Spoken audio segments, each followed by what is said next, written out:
Hello. आज का जो हमारा टॉपिक है वो है interference application of Newton's ring experiment. Interference का टॉपिक हम लोग कवर कर रहे हैं। उसमें न्यूटन्स रिंग एक्सपेरिमेंट की हम लोग ने बात की थी, तो न्यूटन रिंग उसके एप्लीकेशंस क्या क्या हैं उनको हम लोग डिस्कस कर रहे थे।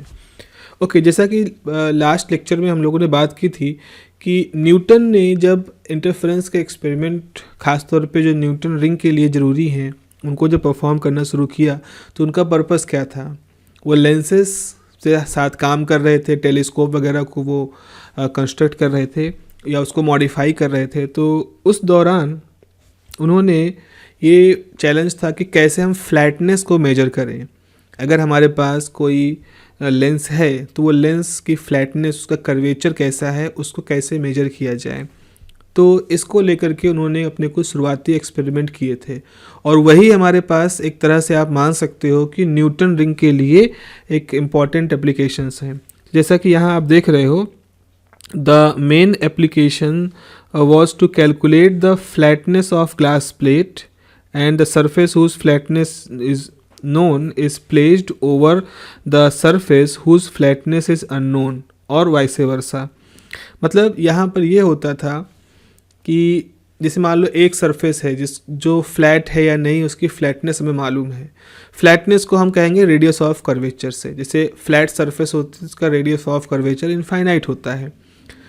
तो मान लो हमारे पास एक सरफेस है, एक प्लेन ग्लास प्लेट है जिसका रेडियस ऑफ कर्वेचर इनफाइनाइट है, और एक दूसरा सरफेस है जो कि हमने उसके ऊपर रखा है, एक मान लो लेंस है जिसका रेडियस ऑफ कर्वेचर R1 या जो भी हम मान लें R है। तो न्यूटन ने इस न्यूटन रिंग एक्सपेरिमेंट का यूज करके उस नोन रेडियस ऑफ कर्वेचर वाले टर्म में उस अननोन रेडियस ऑफ कर्वेचर वाले टर्म को कैलकुलेट करना सीख लिया था। तो दो केसेस हैं हमारे पास यहाँ पर जो बन रहे हैं। जैसे मान लो कि हमारे पास एक प्लेनो कॉन्वेक्स लेंस है जो कि दूसरे किसी प्लेनो कॉन्केव लेंस के ऊपर रखा गया है। तो जैसे यहाँ आप देखो, इस जगह पर आप ये जो पिंक कलर का देख रहे हो ये एक प्लेनो कॉन्वेक्स लेंस है। इसकी जो सरफेस है ये कर्व्ड सरफेस है, कॉन्वेक्स सरफेस है। और नीचे आप ये जो ग्रीन कलर का देख रहे हो ये एक कॉन्केव स्ट्रक्चर है। तो आपने देखा कि इन दोनों का रेडियस ऑफ कर्वेचर अलग अलग है, इसीलिए आप देखो ये जो पिंक कलर है ये बिल्कुल पूरी तरह से चिपका हुआ नहीं है इस ग्रीन कलर के रेडियस ऑफ कर्वेचर के साथ, बल्कि उसके बीच में यहाँ पर हवा चली गई है, यानी कि एयर फिल्म यहाँ पर क्रिएट हो गई है। तो ये हमारा एक प्लेनो कॉन्वेक्स लेंस है और प्लेनो कॉन्केव लेंस पे रखा गया है। तो आप देख रहे हो कि बीच में एयर फिल्म का यहाँ पर बन रहा है। दूसरा क्या है? दूसरा है कि both are the plano convex, दोनों सरफेस प्लेनो कॉन्वेक्स हैं। और आप ये देखो यहाँ पर एक लेंस है, वन लेंस है, एक लेंस टू लेंस है, और ये दोनों के कॉन्केव सरफेस एक दूसरे को, कॉन्वेक्स सरफेस एक दूसरे को टच कर रहे हैं। तो अब ये पूरा हिस्सा जो है यहाँ एयर फिल्म बनी ही हुई है यहाँ पर। तो ये दो तरह के केसेस हैं जिसको कि हम न्यूटन रिंग के एप्लीकेशन में समझ सकते हैं। तो चलिए पहले केस पे चलते हैं। पहला केस क्या है कि मान लो एक प्लेनो कॉन्वेक्स लेंस है जिसका radius of curvature suppose R1 है, यानी कि यहाँ पर इसका रेडियस ऑफ कर्वेचर आपने R1 कह दिया। इज प्लेस्ड, इसको रखा गया है on a plano concave lens of radius of curvature R2। इसको उठा कर रख दिया गया है एक ऐसे सरफेस पर जिसका रेडियस ऑफ कर्वेचर R2 है।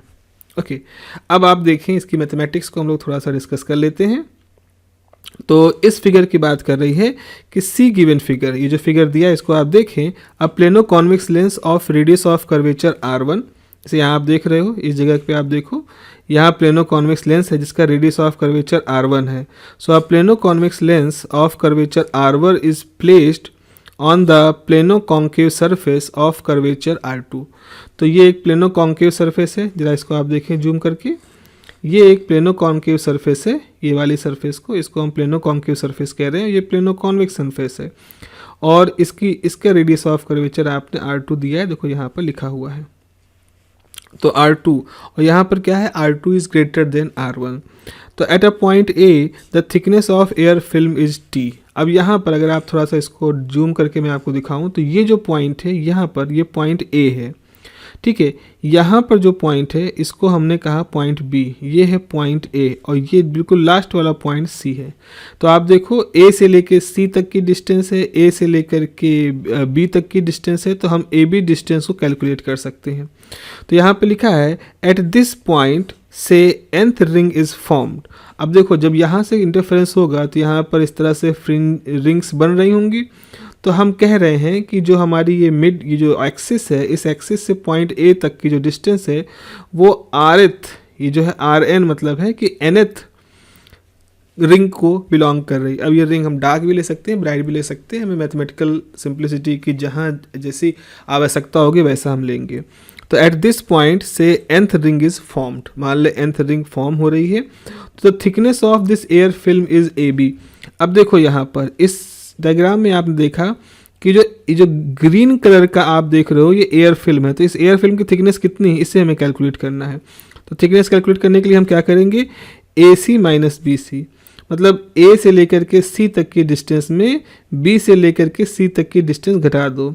तो AC ये डिस्टेंस थी, BC घटा दोगे तो आपके पास जो डिस्टेंस आएगी वो आपकी ये थिकनेस है। तो AC माइनस BC आपको मिल गया। अब लेक्चर जो हम लोगों ने न्यूटन रिंग का किया था आपको वहाँ पर थोड़ा सा समझना होगा। वहाँ हम लोगों ने देखा था कि अगर हमारे पास प्लेनो कॉन्वेक्स सरफेस है, तो जैसे एक प्लेनो कॉन्वेक्स सरफेस है, ये देखो ये सरफेस है, तो हमने वहाँ पर क्या किया था, इसको कंप्लीट करता हुआ एक सर्किल बनाया था। इसको कंप्लीट करता हुआ सर्किल बनाया जिसकी रेडियस ऑफ कर्वेचर को r लिया, और फिर हमने यहाँ पर कोई डिस्टेंस थिकनेस t ले ली थी। तो वहाँ हमारे पास एक फार्मूला निकल के आया था कि जो t आया था, इस t की वैल्यू थी Rn²/2r। तो अगर रेडियस ऑफ कर्वेचर r है और यहाँ पर आप मान लो कि जो रिंग बन रही होगी इंटरफेरेंस की वजह से, तो यहाँ पर nth रिंग बन रही जिसकी रेडियस Rn है, तो ये फार्मूला वहाँ पर एग्जिस्ट करता है। तो इस हिसाब से देखें, अगर AC डिस्टेंस लोगे तो इस फिगर में A से लेकर के C फ्लैट पोर्शन है ना, A के बाद C अगला फ्लैट पोर्शन है, तो A से लेकर C तक की डिस्टेंस लोगे तो AC थी Rn²/2r1, चूँकि आपने इस प्लेनो कॉन्वेक्स सरफेस का जो रेडियस ऑफ कर्वेचर है वो R1 माना है। वैसे आप ये जो कॉन्केव प्लेनो कॉन्केव सरफेस है इसके लिए लिखोगे BC, तो BC कितना था, ये है वैल्यू BC की, इतनी डिस्टेंस BC है यहाँ से लेके यहाँ तक। Let me just change the colour. जैसे अगर हम कहें तो ये डिस्टेंस जो है ये BC है, और यहाँ से लेकर के यहाँ तक की डिस्टेंस AC थी। तो इस हिसाब से हमारे पास क्या आया, BC की वैल्यू हो गई Rn²/2r1। ध्यान रखिएगा, जब हमने A से लेकर के C तक की डिस्टेंस ली तो रेडियस ऑफ कर्वेचर R1 लिया, जब B से लेकर के C तक की डिस्टेंस ली तो रेडियस ऑफ कर्वेचर R2 ले लिया है। तो अब आप क्या करिए, आपको थिकनेस निकालनी है तो आप इस फॉर्मूले में ले लीजिए। AB क्या है, AB है थिकनेस उस एयर फिल्म की T। तो T के लिए आपने क्या किया, AC की वैल्यू रखी तो Rn²/2r1 इसको यूज किया, BC की वैल्यू रखी Rn²/2r2 इसको यूज किया, और इस तरह से आपके पास फार्मूला आ गया कि T = Rn²/2 1 - r1 - 1/r2। ये हमारा फार्मूला यहाँ पर फाइनली आ गया। ठीक है, चलिए अब आगे देखते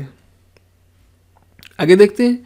थिन फिल्म की थ्योरी में जब रिफ्लेक्टेड पोर्शन में हम देख रहे हैं तो हमने पाया था कि रिफ्लेक्टेड पोर्शन जब होता है तो वहाँ पर अगर पार्ट डिफरेंस n λ, यानी कि पार्ट डिफरेंस क्या कहें, जब 2μt cos r की वैल्यू n λ होती है तो यहाँ पर डार्क फ्रिंज बनती है, और जब 2μt cos r = 2n+1 या -1 λ/2 होता है तो यहाँ पर डार्क रिंग बनती है। ये उल्टा सा होता है कुछ रिफ्लेक्टेड पोर्शन में, ट्रांसमिटेड में ऐसा नहीं होता।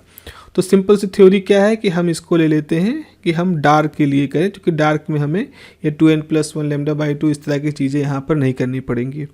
ओके, तो आपके पास 2μt n λ। अच्छा, आप कहोगे कॉस कहाँ गया, तो कॉस के लिए क्या था कि हमने ये कहा था कि नॉर्मल अगर लाइट इंसिडेंस हो रही है तो ऐसी कंडीशन में I भी 0 होगा, और ऐसी कंडीशन में जो R है वो भी 0 होगा, चूँकि I और R नॉर्मल से ही ड्रॉ किए जाते हैं, और जब लाइट नॉर्मल का लॉन्ग आती है तो वो पैरेलल निकल जाती है बिना डेविएट हुए।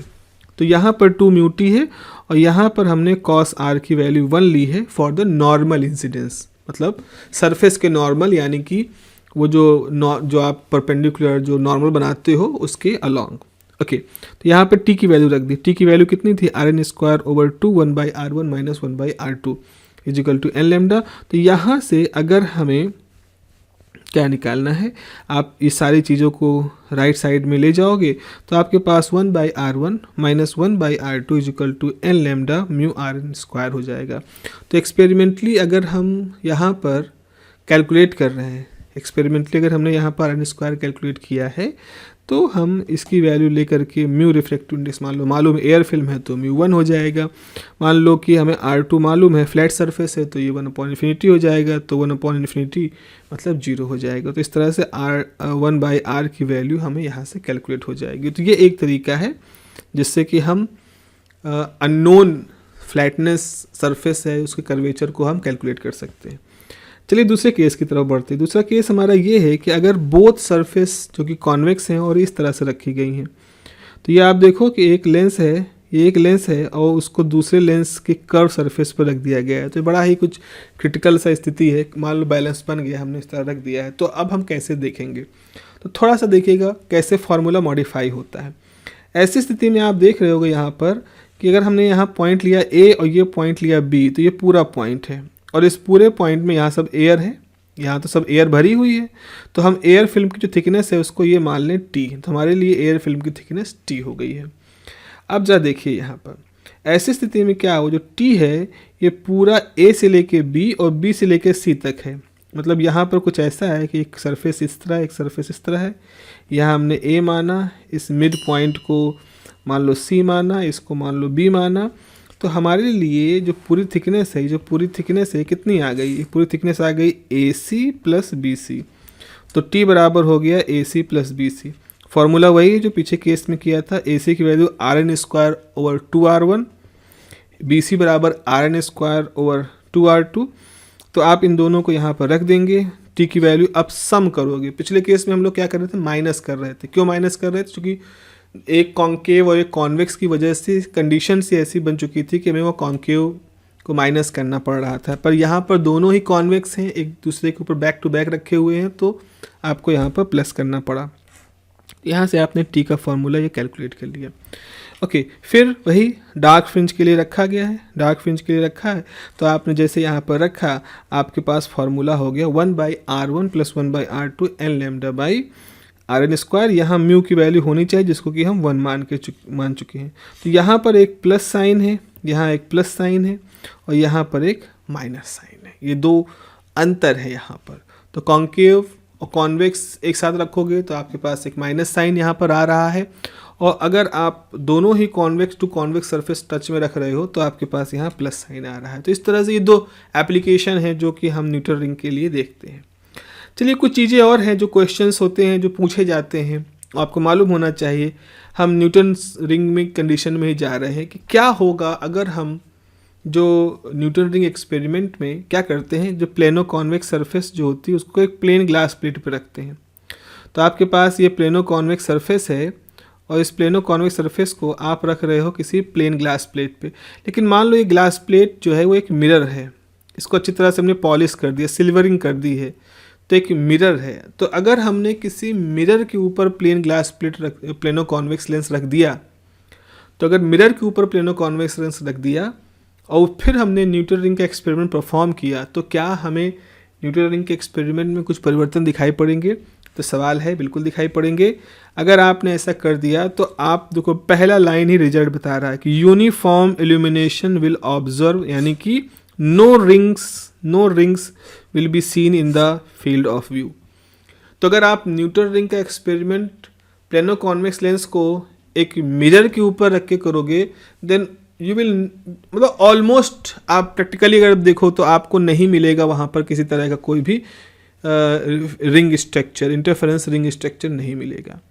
सवाल होता है भाई ऐसा क्या हो गया, क्या मिरर के रखने से क्या ऐसी सिचुएशंस आ गई कि हमें इंटरफेरेंस पैटर्न नहीं मिलेगा? क्या इंटरफेरेंस नहीं हो रहा है क्या? नहीं, बिल्कुल इंटरफेरेंस हो रहा है। लेकिन यहाँ पर क्या हो रहा है, देखो एक जरा चीज़ समझो, इस डायग्राम को जरा ध्यान से देखो। इस डायग्राम में क्या होता है, ये हमारा प्लेनो कॉन्वेक्स लेंस है, आप देख रहे हो ये प्लेनो कॉन्वेक्स लेंस है। लाइट आई, टकराई, ठीक है, यहाँ से रिफ्लेक्ट हो गई, कोई बात नहीं। यहाँ पर ये है हमारी एयर फिल्म, तो एयर फिल्म के टॉप से लाइट रिफ्लेक्ट हुई। ओके, मान लो उसका एम्पलीट्यूड A1 है। उसके बाद बची हुई लाइट जो थी वो यहाँ से रिफ्लेक्ट हुई और ये है आपका मिरर। अगर ये मिरर है तो मिरर का मतलब है इसकी रिफ्लेक्टिविटी ऑलमोस्ट 100% मान सकते हो। तो इसने क्या किया, जितनी लाइट थी वो सारी बची हुई लाइट को इसने रिफ्लेक्ट कर दिया।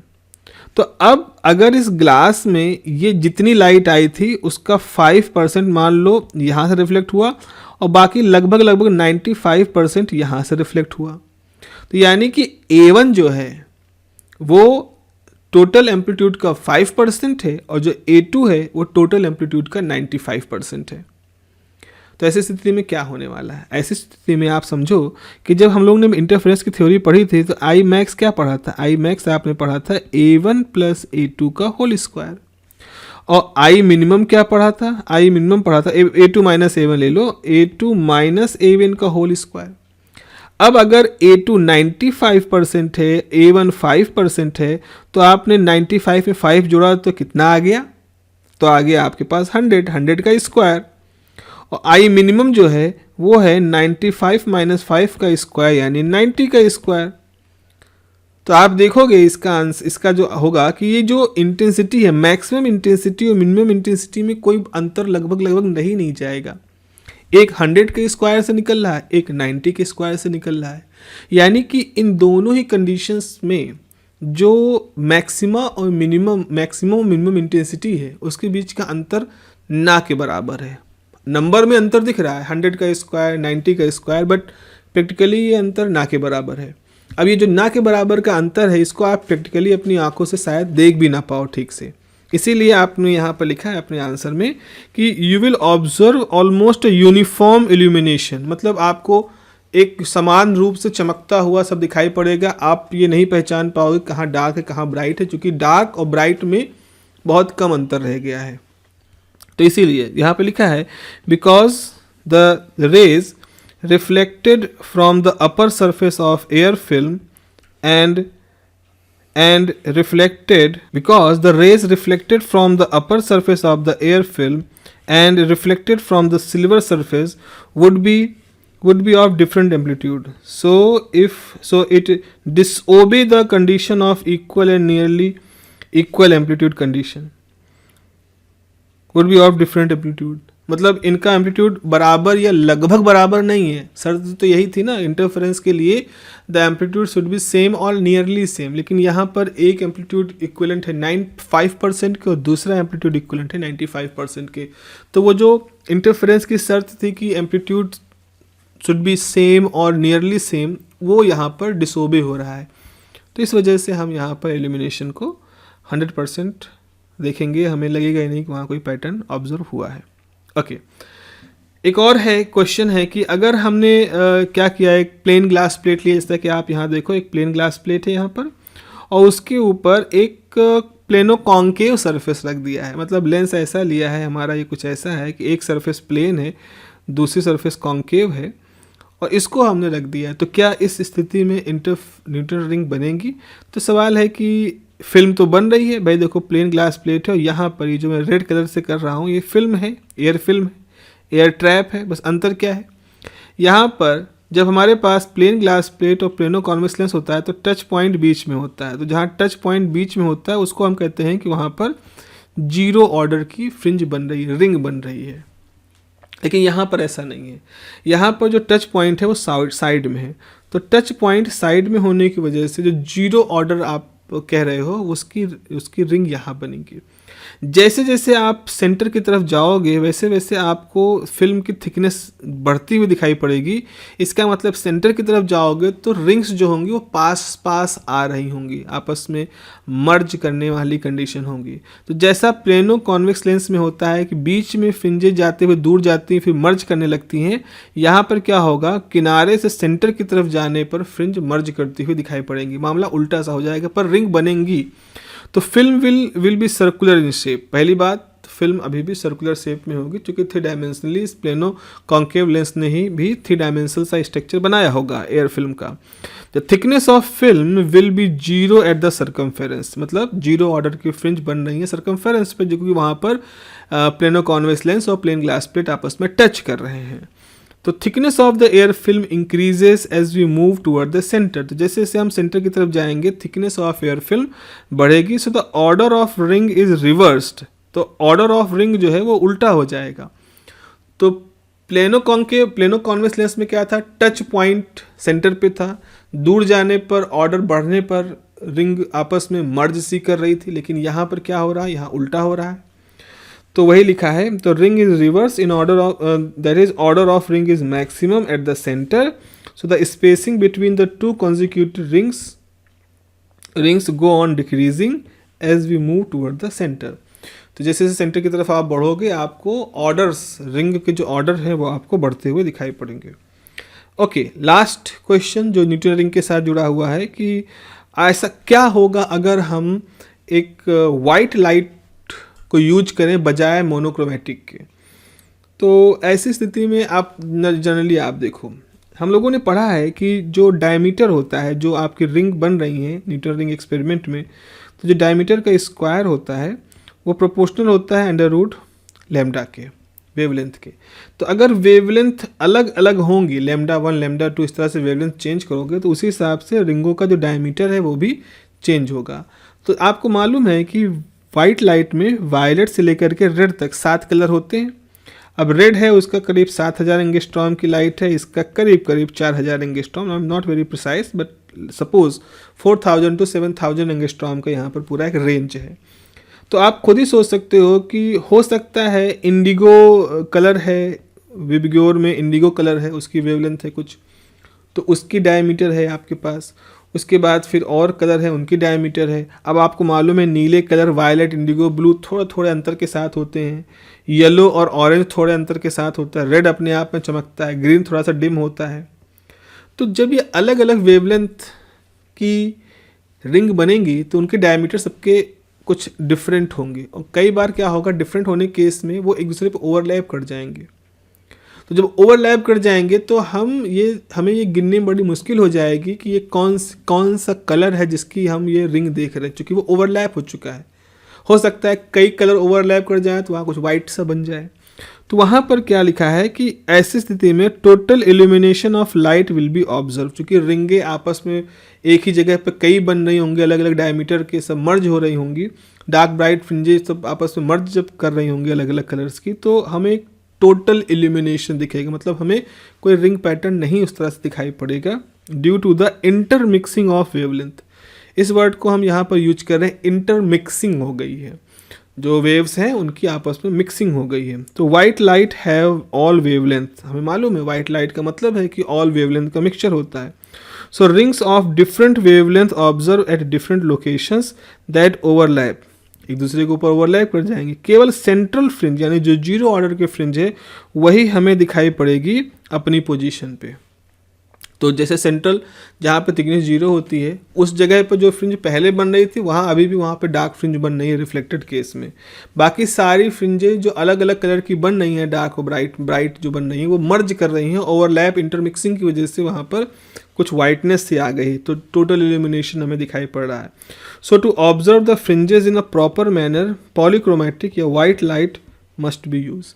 तो अगर आप चाहते हो कि एक्सपेरिमेंटली आप ऐसा पैटर्न देखो जिसको कि आप सक्सेसफुली प्रॉपरली उसकी स्टडी कर सको, जो कि आप करना चाहते हो, तभी तो आप अपना ऑब्जेक्ट पूरा कर पाओगे। कि चाहे आप वेवलेंथ निकालना चाह रहे हो अननोन लाइट सोर्स का, चाहे आप अननोन लिक्विड की रिफ्रैक्टिव इंडेक्स कैलकुलेट करना चाह रहे हो, तो ये सब आप कब कर पाओगे, जब आपको एक प्रॉपर इंटरफेरेंस पैटर्न रिंग के फॉर्म में दिखेगा, जिसको कि आप जो सस्टेन करेगा, जो समय के साथ कोलैप्स नहीं करेगा, जिसकी आप स्टडी अच्छे से कर पाओगे। तो इसीलिए हम अपने एक्सपेरिमेंट के दौरान जब लेबॉर्ट्री में जाते हैं तो हम पॉलीक्रोमेटिक यानी मरकरी लैंप का इस्तेमाल नहीं करते, हम सोडियम लैंप का इस्तेमाल करते हैं, यानी कि मोनोक्रोमेटिक लाइट सोर्स का इस्तेमाल करते हैं।